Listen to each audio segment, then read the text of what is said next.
This is my 2017 Jaguar F Type SVR, and today I'm going to tell you 10 hints and tips that you probably didn't know about the F Type.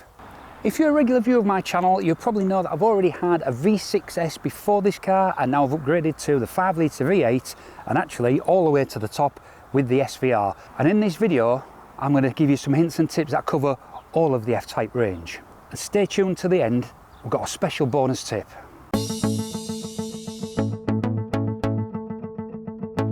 Single locking secures the vehicle and prevents the doors from being opened from the outside, but it still allows the doors to be unlocked from inside the vehicle. And in this state only the parametric alarm is activated. This sets off the alarm if the bonnet, boot or a door is opened, the engine start-stop button is pressed without a valid smart key present, the vehicle's battery is disconnected, or an attempt is made to disconnect the alarm siren. Whereas double locking secures the vehicle and prevents the doors and boot from being opened from inside or outside of the car. In double lock mode, this sets off the alarm if the bonnet, boot or a door is opened, movement is detected within the vehicle's interior including air currents, the vehicle is raised or tilted, or if any glass area is broken. I would strongly recommend that you double lock your vehicle whenever you are leaving it unattended. You can do this easily as follows. Press the lock button on the smart key within 3 seconds to double lock the vehicle and activate the full alarm system. The hazard warning lights flash twice to confirm and a double lock tone sounds. The audible warning tone can be enabled or disabled via the vehicle settings menu. You can also double lock the car using the keyless entry system as follows. Lightly press the door handle to lock the car, then within 3 seconds press the door handle again to double lock. As before, the hazard warning lights flash twice to confirm and a double lock tone sounds.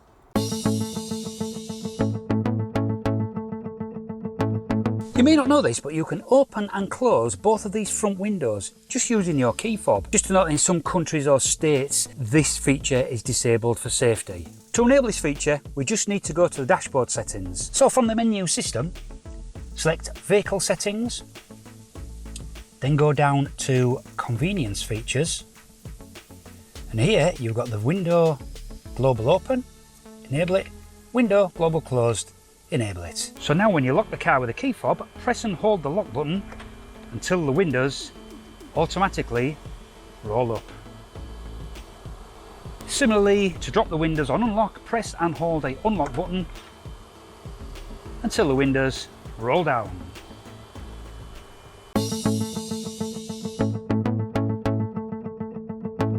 I'm sure you're fully aware of the configuration of the centre display on the dashboard, but did you know that you can adjust this part of the display here, which shows part of your trip content?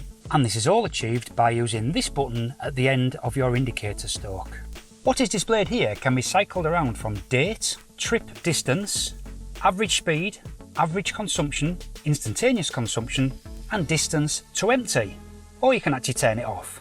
You can also use this button to zero the trip contents by showing the required trip on the screen and then holding the button for 2 seconds. This will reset the distance, average speed and average fuel economy. Another convenience feature available in this vehicle is that you can have the headlights stay on for a set amount of time when you exit the vehicle. I think this is usually called Follow Me Home in most of the cars. And for this you have 3 different settings.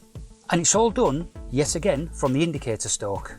So on the indicator stalk, you've probably realised you've got the auto for your auto headlights, but you've also got these 3 settings here.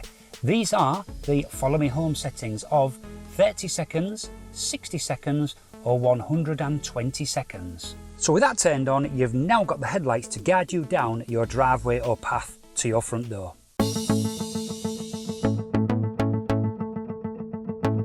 If you have traffic sign recognition, then you will also have the adaptive speed limiter available to you. Don't know what that is? I'll tell you what, this is a license saver in a car like this. So on all F types you have the limiter button here that once pressed turns on the car's speed limiter. This allows you to put a limit on the maximum speed that this car can do. And that in itself is a brilliant feature, because if you're in, like, say, a 40-mile-an-hour area and you put your limiter on to 40 miles an hour, that will stop the car going above that 40 miles an hour and hence stop you getting a ticket. But what if you just went from a 40 to a 30 speed limit, your limiter's set to 40, you totally forget, boom, you get a ticket because you've been speeding in a 30 miles an hour.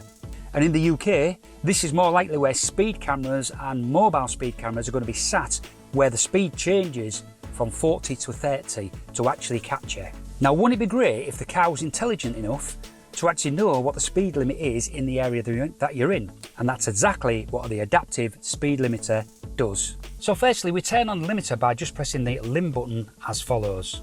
This puts the lim symbol onto the dashboard. So to turn on the adaptive speed limiter, we press and hold the cancel button until the dashboard displays the adaptive lim standby mode. And to disable the adaptive speed limiter, you just press and hold the cancel button again until it goes back to standard lim. And just like cruise control, you can increase and decrease the limiter setting plus or minus 6 miles an hour. Although I wouldn't advise you add 6 miles an hour when in a 30 mile an hour zone. That will take you into speeding fine territory. So what it does is traffic sign recognition to know what the maximum speed for that road that you are on is, and then just limits the car to the actual speed of the road that you are on. Now, it's not fully limited, because if you push your accelerator down to the floor to the kick down point, it will then give the car the full power back to enable you to get out of any tricky situations. I use this feature all the time when driving around towns. It's absolutely fantastic. So I'm now in a 40 mile per hour zone. I'm going to push my foot to the floor. Right, my foot is to the floor now, not on the kick down, but my foot is to the floor. But look at that, it's limiting me to 40 miles an hour. That's brilliant, isn't it? Now, if I pushed it all the way to the floor and hit the kick down, it would give me the power just to get me out of a sticky situation. But very shortly, we're going to come up to a 30 mile an hour. Let me just show you what happens when we hit that. So my foot is well past what would give us 40 miles an hour.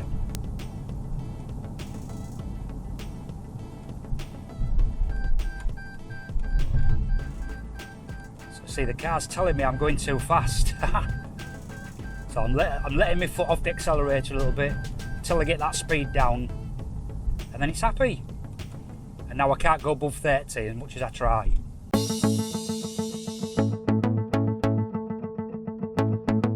Some of you guys might not be aware, but the centre air vents have 2 modes of operation and can be customised by the menu system. The 2 options are to automatically come up and down when required, or always open. The option can be set from the menu as follows. Go into settings, all settings, features, climate, and here we've got the 2 options to be auto or always open. I like mine always open because I think it's a cool feature of this car.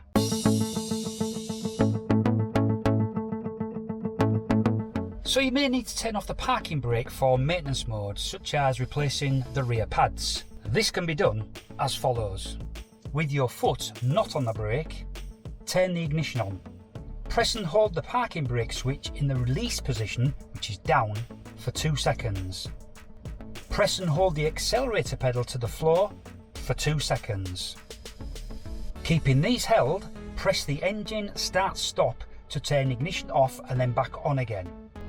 Release the accelerator pedal and release the parking brake switch. You will then hear the parking brake releasing.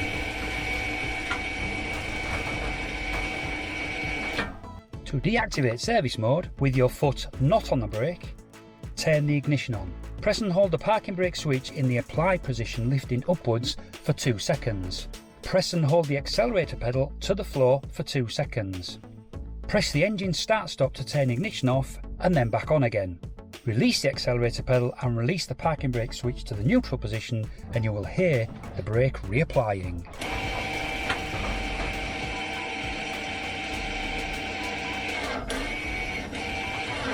You've got no excuse for not changing those brake pads yourself now.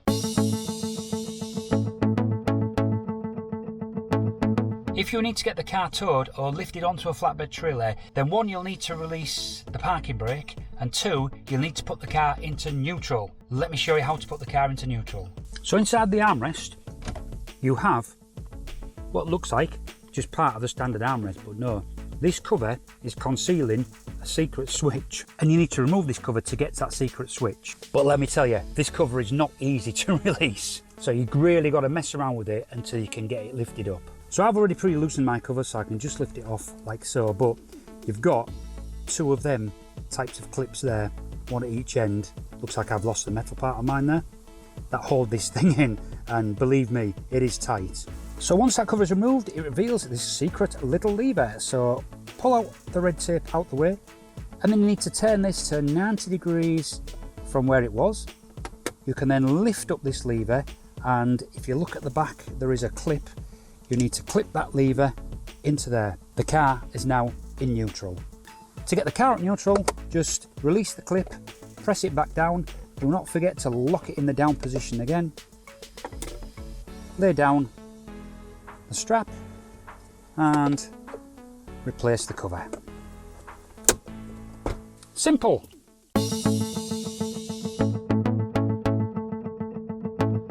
If, like me, you love the sounds of those pops and bangs, I'm going to show you how you can get even more out of this V8. I'm not sure if this works on the V6, but if you guys can try it, then let me know in the comments.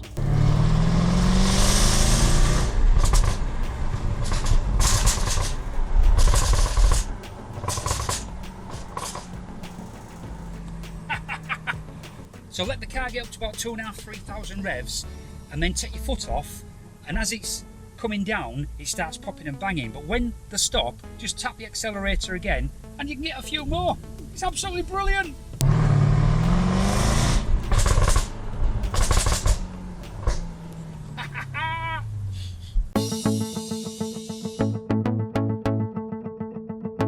So the steering wheel has a convenience feature to enable you to get in and out of the car much easier. To use this feature, first of all, set this knob here to the manual mode, adjust the steering wheel to the position that you like, and then set the switch back to auto.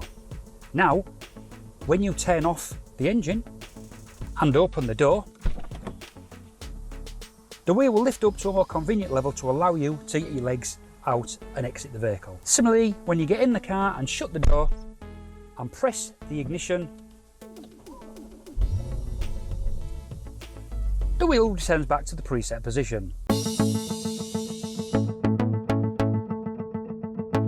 If you're lazy like me and can't bother to engage the handbrake and put the car in neutral before you turn the engine off, I've got some good news for you. You don't have to. The car does it all itself. Let me show you. If you just got back from your journey and you've just parked the car up, you've left it in drive, parking brake is off because I've got my foot on the brake, you press the start stop button,